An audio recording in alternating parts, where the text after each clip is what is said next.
Buenos días muchachos, bienvenidos a su clase de protección de cultivos. Esta semana vamos a hablar acerca de la toma de decisiones en el manejo integrado de plagas. ¿Cuál es el objetivo de esta clase? Es cómo se toman las decisiones de tipo agrícola, ¿sí? Entonces, hay tres tipos de decisiones: agronómicas, estadísticas y financieras. Durante este semestre vamos a ver cómo ustedes van a tomar las diferentes decisiones un poquito al final, ¿sí? Y obviamente establecer conceptos agronómicos generales que se van a usar en este curso. Entonces, cualquiera de estas tres decisiones que les mencioné anteriormente están basadas en lo que es rentabilidad, sea tipo económica o sea tipo técnica, ¿sí? O sea, quiere decir que me genere un beneficio. Si no me genera un beneficio, pues realmente no es una decisión viable. Entonces, normalmente se hacen estas tablas que lo que hacen es tratar de detectar un punto de equilibrio, que se llama así. Y este punto de equilibrio se define como el punto en que si yo aplico algo, gano, y si no aplico algo, pierdo, ¿sí? Y este punto está definido entre el costo, ¿sí? Si yo aplico algo, voy a ganar X cantidad siempre. Si no lo aplico, pues voy a comenzar a perder dinero, ¿sí? Entonces vamos a hacer análisis de eso un poquito más a futuro. Pero eso es lo que importa acá, que siempre una decisión sea rentable, sea viable. Ahora, en cuanto a decisiones agronómicas, siempre se toman basado en diferentes conceptos. Por ejemplo, en el concepto de lo que es el agroecosistema. Por ejemplo, si estoy en una producción, en un cultivo, voy a hacerme un productor orgánico o voy a hacerme un productor convencional, es decir, si uso químicos o no. Entonces, si decido hacerme un productor orgánico, es porque tengo un mercado que me va a pagar el hacerme orgánico. Y si no tengo un mercado, pues obviamente voy a hacerme un productor que pague por ser un productor convencional, ¿sí? Si voy a fertilizar, voy a aplicar por sistema de riego o voy a aplicar al voleo, dependiendo si tengo un sistema de riego que pueda hacer eso. Si voy a manejar el suelo, cómo voy a mejorar al suelo usando nutrientes o mejorando las estructuras químicas físicas del suelo, perdón. Si tengo un cultivo, ¿qué tipo de riego voy a usar? ¿Un riego de inundación, un riego por goteo o un riego por aspersión? Y si voy a proteger al cultivo, voy a usar una cobertura vegetal o voy a usar un invernadero. Entonces, todas estas variables que menciono acá son medibles en los diferentes proyectos. Puedo, por ejemplo, en un proyecto de tesis, medir si es más eficiente un riego de inundación o un riego por goteo o un riego por aspersión, o si las plantas se enferman menos usando una cobertura vegetal o una cobertura de invernadero. Entonces, más o menos la forma en que producimos ahora, las técnicas que usamos por lo general siempre son rentables, ¿sí? Pero no son solo rentables agronómicamente, sino tienen que ser rentables humanamente, o sea, que la persona que maneja sea factible hacerlo y obviamente que sea rentable económicamente. Otro tipo de decisiones, por ejemplo, en mi caso que usamos es cuando vamos a identificar patógenos. Entonces, mucha gente realmente solo identifica patógenos basado en síntomas y signos de enfermedades. Pero muchas veces estas enfermedades son raras y necesitan de un diagnóstico molecular. Entonces, por ejemplo, hacer un PCR. Entonces, ¿qué tan factible o qué tan necesario es llegar a un nivel de identificación más profundo?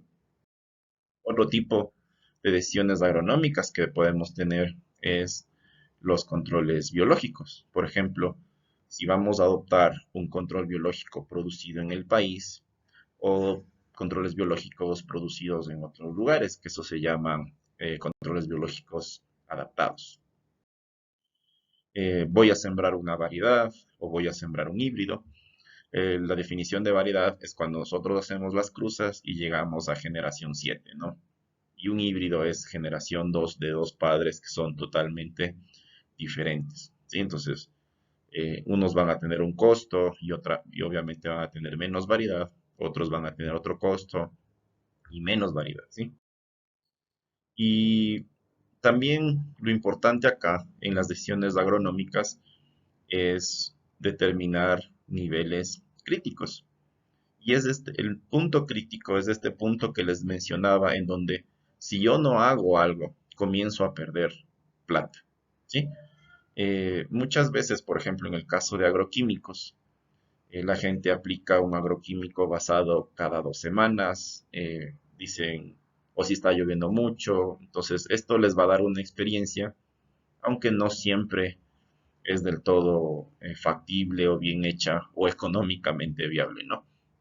En esta clase, durante las últimas 2 semanas, prácticamente vamos a analizar estadística y hacer un análisis económico sencillo, ¿no?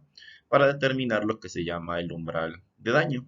Y el umbral de daño agronómico o económico significa cuánto me cuesta o no me cuesta aplicar algo. En cuanto a decisiones estadísticas, están basadas en la biología de un organismo. No nos vamos a centrar si es rentable económicamente o no, sino vamos a hacer modelos, ¿sí?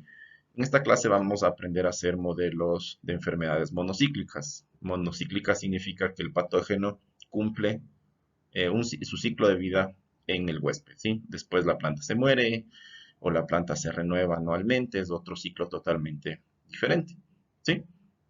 Entonces vamos a aprender estos modelos que son básicamente de una línea recta, no son líneas curvas. Y lo que necesitan saber es que estos modelos tienen tres cosas que son implícitas.